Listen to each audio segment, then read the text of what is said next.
Okay, so we're going to the boats once we're done here. I don't know what this is. Why am I going here? Oh, I did. I did rest. Market, rest, leave. Gotcha. Okay, well, we rested for a day. Nice. The wooden planks of the well-used dock creak as you walk across them. Hakon. Okay, good. Hakon's back.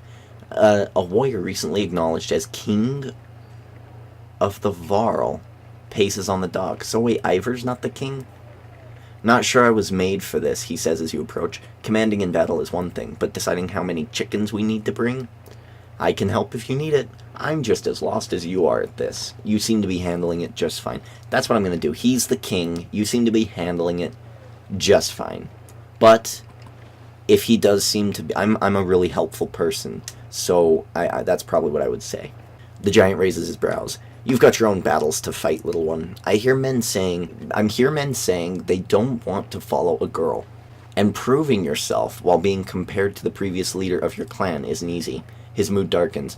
Vognir's death still doesn't sit well with me. I aim to figure it out, but for now, let's sail. After lighting the funeral pyre, the last villagers find... Oh, for everybody, I guess, all the villagers. The last villagers find seats on your rickety... long ships built of scrap wood scavenged in Vorskard. The ravens find space around a large cart on their black-sailed vessel. Oars slowly move all the boats into the river's current. The complaints of a few are growing. What does she really know about getting us to Arberong safely? A smith says. A few others chime in with agreement. Her father was something else, but her? She should be looking for a husband, not telling me what to do. Some laugh. Others encourage him. Oddleaf looks at the group of men before turning to you. She seems interested in hearing your response. This woman wants my job. She's gonna betray me. Watch. It's always the one you... Oh, she's dressed all in white. She wouldn't hurt a fly. Her name's Oddleaf. She's so odd. She's named after a leaf. She's so dainty. No, she's gonna try for my job. Watch this. Do I ignore them? Leave now before I decide not to let you. Okay. My father was great. I hope to be remembered as fondly. Okay, so I had a great father. That's what I'll say. To Rook, someone shouts, and to his blood flowing through Alette. But not to me. Just the blood given to me by my father. Not me, just Rook. The caravan joins in cheering, drowning out the complaints of the smith and his men. Oddleaf gives you a faint smile. She didn't like it. Morale improved. Aleo looks ill. Jesus. Okay. Is he seasick? Okay, let's find out. At least it's not the brackish sea, he whispers to himself as he steps around rowers and baggage to speak with you. I'm not sure we were all built for aquatic voyages. He is seasick. And I hear Arberong is quite a distance away. My people could use a few hours' rest on solid ground.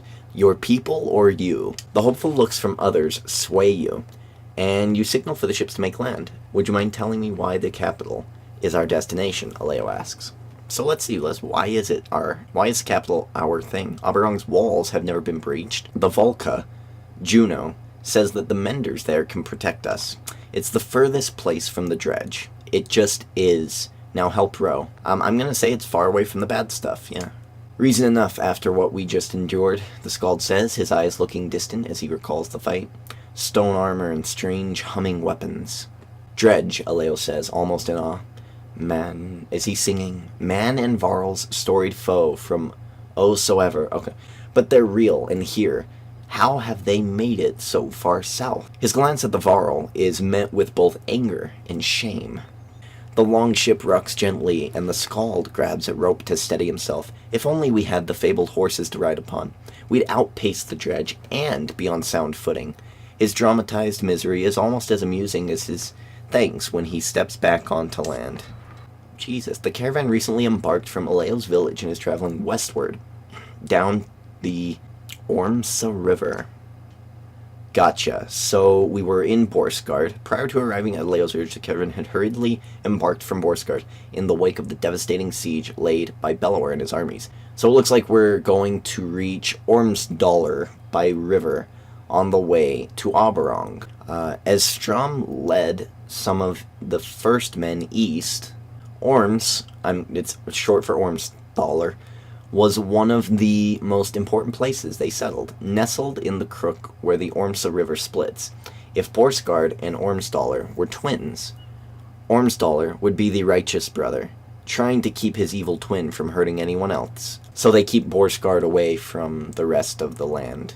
From humble beginnings to the eventual seat of power for the king, Arberung is the most populated and contested city throughout the human lands. Its towering obsidian walls have been pulled from the depth by the weaving power of the Menders.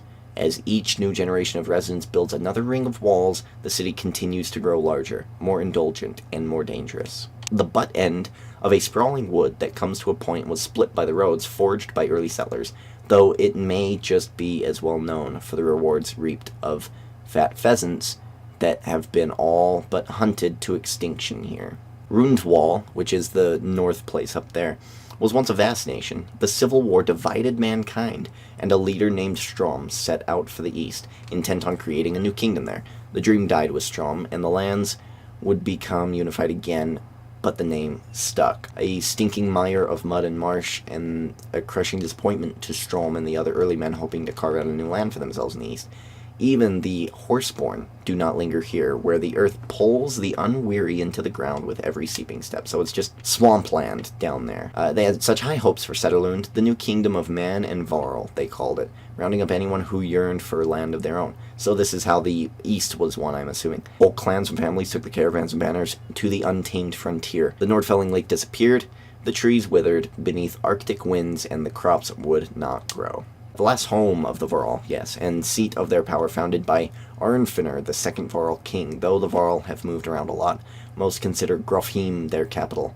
The deeds of Varl are honored here, and all warriors of worth are buried at the foot of the two spears, where they are said to become part of the Varl Smart itself. Cool, so we know a little bit about the land. It's basically America, but flip-flopped. A strangely familiar man with a spear and tattoos beckons to you. His movements are somewhat odd, almost comical. You wouldn't be confused by Tryggvi's presence if you'd supported this journey long ago. The man's eyes glaze over for a moment before clearing. He now acts like your old friends. It's hard to push a spear through a tree. Easier to turn the tree into another spear. I don't know what that means. Yeah, let's just... What? What? That's it. Shoo! Haha, shoo! Tryggvi starts laughing. It's disturbing, and as you walk away, you hear him singing. Yellow and blue will lie to you. Lie to you. Lie to you. Okay. At any time you can visit the hero's tent to inspect and promote your heroes. So let's go ahead and go and do that, because that's what they want us to do. The dredge, in the meantime, are probably right behind us.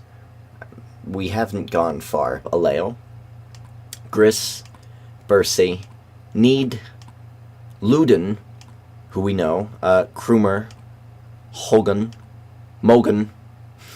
Hogan and Mogan must be twins. One of them has a gash to tell you which one's Hogan and which one's Mogan.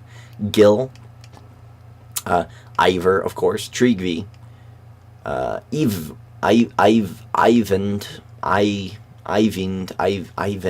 Do we remember him? I don't remember Ivind. He's a mender. Okay. Hacken, who we know. Oddleaf, who we know. Alette. Gunnulf, who we don't know. Eric. And Moger, who we don't know either. Any of them. We'll take the gay couple. Accused gay couple. In my view, if I was shipping two people, I would choose those two to be together, because that's what they're doing. We'll take Oddleaf. And to keep my enemies close, I believe we should probably take... oh, we can't take them, can we? Let's probably take Ivor, just in case. Let's keep someone with us who's safe.